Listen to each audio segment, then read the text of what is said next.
Hello everyone, this is Ayush Kataria and welcome to my YouTube channel AK Talk Sport. Today we'll be previewing the 2020 Euro semi-finals and we'll first have a look at the game between Italy and Spain scheduled to take place tonight at the Wembley Stadium. Uh, the entire tournament now is going to take place at the Wembley. Today's game, tomorrow's semi-final, and that big final on Sunday. We'll see which teams get to it. For today, the capacity at Wembley has been increased to 75%. So yeah, we're very close to having full stadiums again. This match will almost feel like a full packed stadium. It is very exciting because a year after all playing in empty stadiums to have fans again, to hear that voice again, to not have to hear artificial crowd voices, it feels really good. Europe, we are in Europe is almost there at a place where they can have packed stadiums again, and I hope and I'm sure India will also be there very soon. So yeah, let's take a look at the game. So yeah, Italy and Spain, they're two very similar sides in a way. They how they approach football, how they like to play. Both have some very strong midfields. I think the midfield has been the biggest strength for both teams. Spain, of course, a veteran in Sergio Busquets at the base. He was out for the first two games, I think, because of COVID-19. He's Spain's captain. His comeback looked very solid. And yeah, Koke playing around him, Atletico Madrid. We know how good he is. How we know how reliable he is. We how consistent he is. So no surprises there. And yeah, the big surprise has been on the other side of midfield, the left side of midfield. That is 18-year-old Pedri. What a tournament he has had! How impressive has he been? The composure he has on the ball, his performances have been just extraordinary. It's hard to believe he's 18.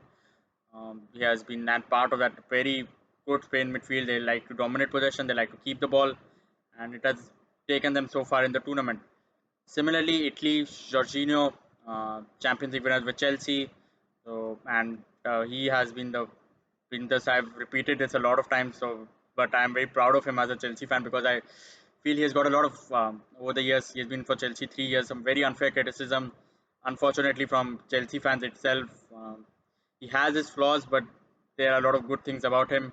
And yes, over the last few months, we have seen the good. I'm very happy for him because he's such a great human. Because the sort of things, the sort of criticism he's got, a player could have easily given up. He has been booed at Stamford Bridge, but he has just has had this what do you call um, tendency to want to prove people wrong, to keep going, tremendous mental strength, always been respectful to the club, to the game, to not really spoken ill about anyone, and just a very man. He has been a leader. He is Chelsea's vice captain. People forget that he is a leader by stature, but also by performance. On the base of midfield, he conducts the play for Chelsea, for Italy.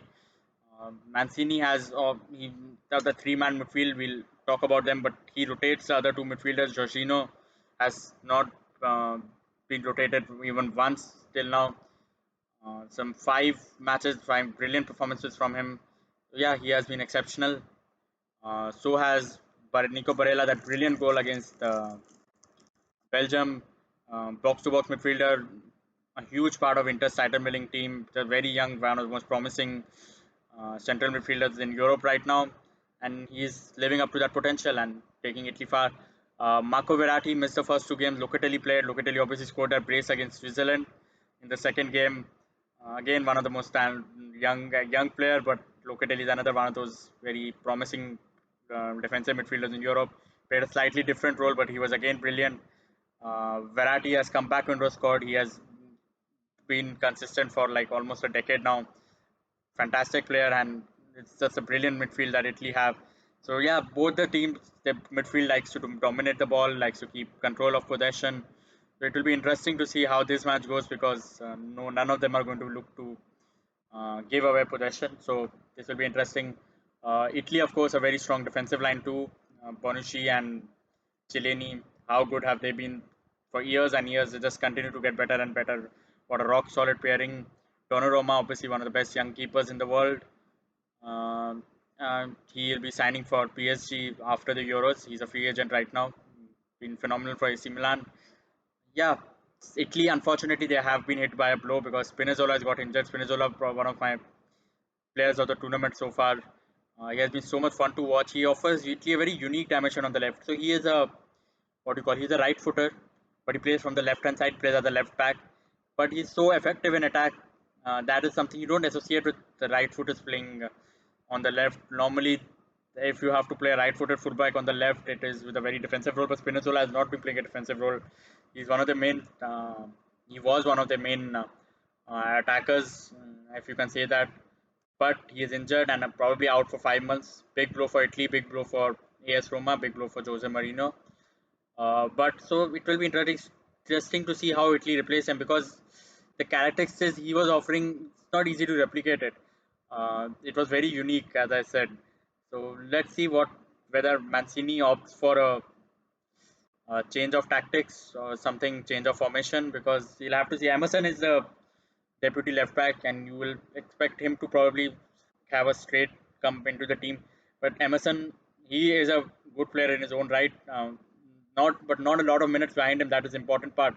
You have to throw him into a semi-final big game, but he hardly played for Chelsea. He has hardly played for Italy, so that is a issue as far as Italy go. But they'll have to adapt. Uh, One can probably talk about change of tactics, but do you do that in a game as big as this also? So it's a tough situation for Mancini losing one of his best players. But we'll see how he adapts. For Spain, not a lot of injury concerns. Pablo Saberia went off injured in that game against Switzerland. Not a lot of updates after that. He was supposed to have more tests, but what is the result of them? We don't know. So we'll have to wait for the lineups to be announced. He'll be a blow for them because he came in to the side in the third game, the group stage, and the knockout he has played.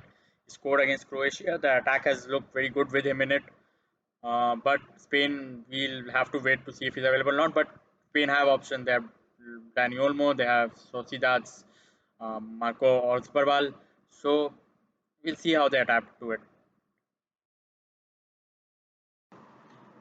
I think the biggest strength of the two sides lies in their managers. Because if you look on paper, both of them are probably exceeding expectations. Just on player quality, you will have not expected them to get as far as they have. And that is the benefit of having good managers. You have seen it always in club football. So, what happens normally in international football is that you don't get the best coaches around. It's just, yeah, and it's understandable. Obviously, anyone would want to work the 9 months of club football rather than just a tournament at the end of the season and just 15 days here and there between the season. So yeah, international football generally doesn't get a lot of good coaches, but these two teams have it, and they have got their teams to perform brilliantly. Enrique, obviously a treble winner with Barcelona. Spain just have looked very assured, and they have, of course, they once you look at a squad, not a lot of people were expecting them to be where they are. First two games also weren't that great, but yeah, they found their way. They found themselves in the semi-finals, and it's a lot better than one. Obviously, in that last World Cup when they had that crisis with Lopetegui joining Real Madrid and being sacked just a day before the World Cup, they were knocked out in the round of 16 to Russia. So yeah, it's not the Spain of 2012 or 2010.